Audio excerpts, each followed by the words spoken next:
to hate your own kind. Who taught you to hate the race that you belong to? So much so that you don't want to be around each other. Before you come asking Mr. Muhammad to teach you, you should ask yourself who taught you to hate being what God gives you. How did one man go from petty criminal to becoming a global voice against racism? He is one of the most prominent Muslims in modern history and a symbol of black liberation who has inspired generations. A gangster, a preacher, and a revolutionary, this is the extraordinary journey of Malcolm X. Malcolm X was born in 1925 in Omaha, Nebraska. His parents, Earl and Louise Little, were followers of the Pan-African activist Marcus Garvey. As a result, their family was subjected to constant harassment by the Ku Klux Klan, who burned down their home when Malcolm was just 4 years old. The family moved to Michigan, where they were threatened by the Black Legion, an offshoot of the KKK. 4 of Malcolm's uncles were also murdered by white racists. Malcolm's father died when he was 6. The incident was officially ruled a streetcar accident, although his mother believed he had ultimately been murdered by the Black Legion. When Malcolm was 13, his mother was committed to a mental institution. The children were split up and sent to different foster homes.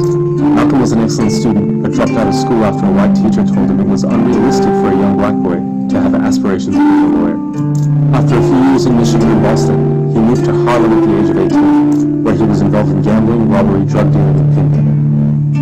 At the age of 21, after committing a string of robberies with a small gang in Boston, Malcolm was arrested and sentenced to 8 to 10 years at Charlestown State Prison. Incarceration was the beginning of Malcolm's transformation. While in prison, his siblings began writing to him about the Nation of Islam and its leader, Elijah Muhammad. The Nation of Islam promoted black independence and rejected the notion of the superiority of white people. Instead, Elijah Muhammad taught his followers a form of separatism from whites, who were actually considered devils, inferior to black people who were the original inhabitants of Earth. Malcolm, initially hostile to the idea of any religion, eventually became a member of the nation. He read books constantly and began writing regularly to Elijah Muhammad. Muhammad's followers were taught to abandon their given family names, as they were actually the names of former slave owners. So Malcolm Little became Malcolm X. After being paroled, Malcolm visited Elijah Muhammad in Chicago. In June the next year, he was named Assistant Minister of the Nation of Islam's Temple No. 1 in Detroit. He later established Boston's Temple No. 11 and expanded Temple No. 12 in Philadelphia. And those of you who think that you perhaps came here to hear us tell you to turn the other cheek to the brutality of the white man, I say again, you came to the wrong place. Finally, he was selected to lead Temple No. 7 in Harlem, where he was responsible for a huge surge in membership. We don't teach you to turn the other cheek. We don't teach you to turn the other cheek in the South, and we don't teach you to turn the other cheek in the North. We teach you to obey the law. We teach you to carry yourselves in a respectable way. But at the same time, we teach you that anyone who puts his hand on you, do your best to see that he doesn't put it on anybody else. The FBI now had him under surveillance due to his sudden profile as the nation's rising star. Malcolm's rise to national prominence happened in 1957, when he intervened at a police station to arrange for medical assistance and legal help for members of the nation who had been beaten and arrested by New York police. The crowd of protesters outside grew to almost 4,000. Witnessing Malcolm's control of the crowd shook the New York Police Department. Within weeks, they had him under surveillance and officially began infiltrating the nation.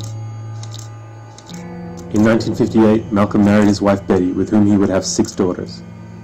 Malcolm's profile continued to grow via print and television appearances, and he began to gain international exposure. Who is it that controls the prostitution in Harlem? Mr. White Man.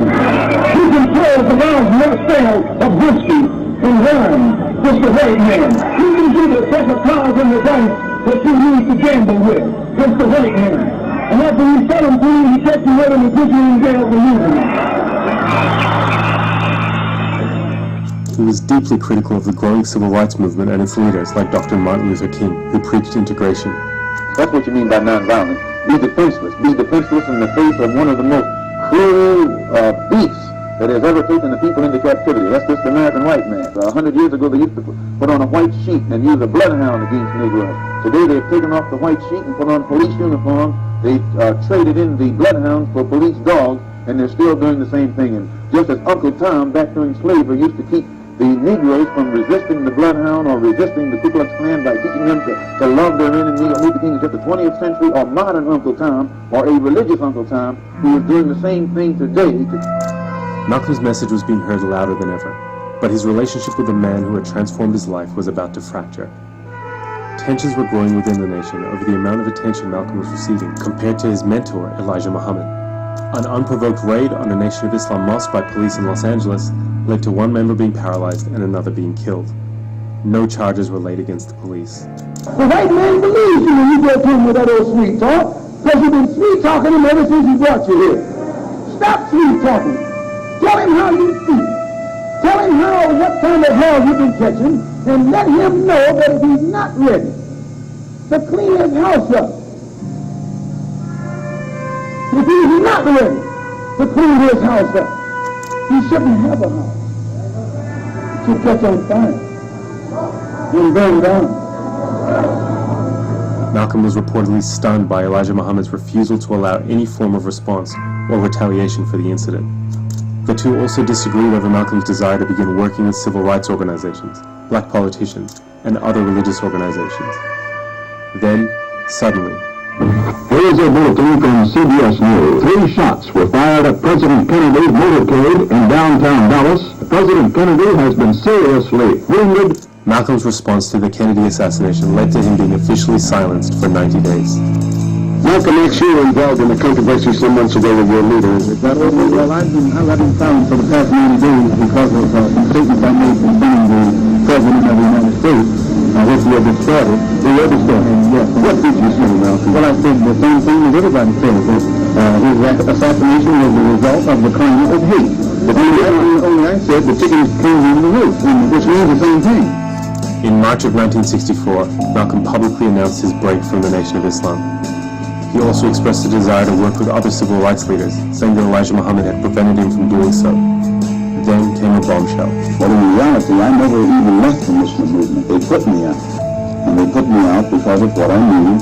And what I knew was told to me by Mr. Muhammad's son, Wallace Muhammad himself. They put me out and they put him out. Who is the father of all of these various children whom you have enumerated? The first one to tell me who the father was Wallace Muhammad. And he told me that the father was Elijah Muhammad himself. And how many of these illegitimate children did he father with the sisters? Well, he made 6 sisters pregnant. They all had children. 2 of those 6 had 2 children.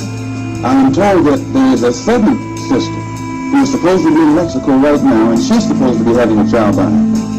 Are you not, perhaps, afraid of what might happen to you as a result of making these revelations? Oh, yes. I probably am a dead man already. After splitting from the nation, Malcolm began learning the tenets and practices of Sunni Islam. He founded the Muslim Mosque Incorporated, a religious organization, and the Organization of Afro-American Unity, a non-religious group promoting Pan-Africanism. He had softened his position on Martin Luther King, who he met only once in person. And later the same year, performed Hajj, the Muslim pilgrimage to Mecca. This was to be yet another transformative experience for him. When I was on the pilgrimage, I had close contact with Muslims who would in America be classified as white, and with Muslims who themselves would be classified as white in America. But these particular Muslims didn't call themselves white. They looked upon themselves as human beings, as part of the human family, and therefore they looked upon all other segments of the human family as part of that same family. Now, they had a different look, or a different air, or a different attitude than that which is reflected in the attitude of the man in America who calls himself white. So I said that if Islam had done that for them, perhaps if the white man in America would study Islam, perhaps it could do the same thing for him. After Mecca, Malcolm made 2 trips to Africa, meeting officials and speaking on radio and television across the continent. In Cairo, he attended the second meeting of the Organization of African Unity, and met Africa's most high-profile leaders, including Kwame Nkrumah of Ghana, Gamal Abdel Nasser of Egypt, and Ahmed Ben Bella of Algeria, who all offered him official positions in their respective governments. He met with Fidel Castro and was one of the first African-American leaders to meet the newly created Palestinian Liberation Organization, and was one of the pioneers of a tradition of Black Palestinian solidarity that would be continued by the Black Panther Party and the Black Lives Matter movement. A A common misconception about Malcolm's philosophical evolution is that his process of turning to Sunni Islam softened his political positions. While it's true that Malcolm abandoned some of the nation's more extreme separatist positions on race, he remained a staunch black nationalist. I think that a lot of people are interested in Malcolm. His well-lived experience has made it clear that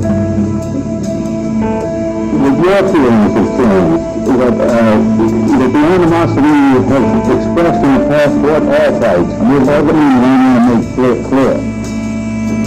No matter how much respect, no matter how much recognition whites show toward me, as far as I'm concerned, as long as that same respect and recognition is not seen for every one of our people in this country, it doesn't exist for me.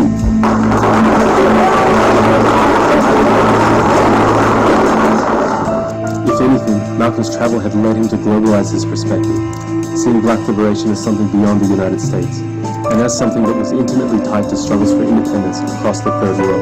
It remains a domestic problem. It has remained within the jurisdiction of the United States. And as such, it has been impossible for the Afro-Americans or American Negroes to try and enlist the support of other dark-skinned people who are being oppressed the world over in that struggle.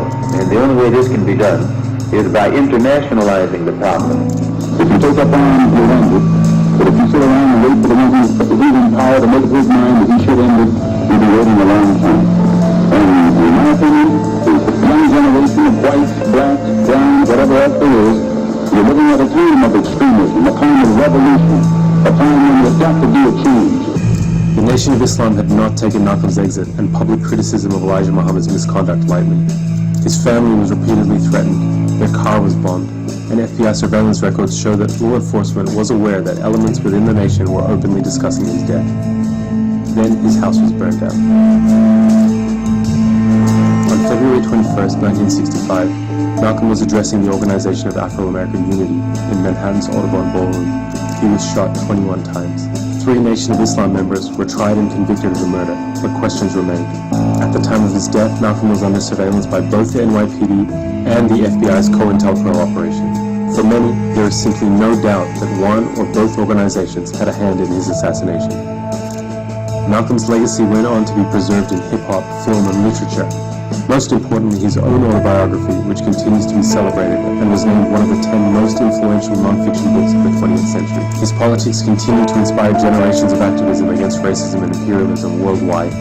People in power have misused it, and now there has to be a change, and a better world has to be built, and one of those things to be built with extreme methods. And I, for one, will join in with anyone, don't care what color you are, as long as you want to change this miserable condition that exists on this earth. Thank you. Malcolm's funeral was held in Harlem. Some estimate that up to 30,000 people attended. Actor and activist Ozzie Davis delivered the eulogy. Harlem has come to bid farewell to one of its brightest hopes, extinguished now and gone from us forever. Many will ask what Harlem finds to honor in this stormy, controversial, and bold young captain, and we will smile. Many will say, turn away from this man, for he is not a man, but a demon, a monster, a subverter, and an enemy of the black man. And we will answer and say unto them, did you ever talk to Brother Malcolm? Did you ever touch him? Or have him smile at you? Did you ever really listen to him? Malcolm was our manhood, our living black manhood. This was his meaning to his people. And in honoring him, we honor the best in ourselves. What we place in the ground is no more now a man, but a seed which, after the winter of discontent, will come forth again to meet us, and we shall know him then for what he was and is, a prince, our own black shining prince, who did not hesitate to die because he loved us. us so. You now use Shebaz and drop X? I'll probably continue to use Malcolm X and I'll probably use it as long as the situation that produced it exists.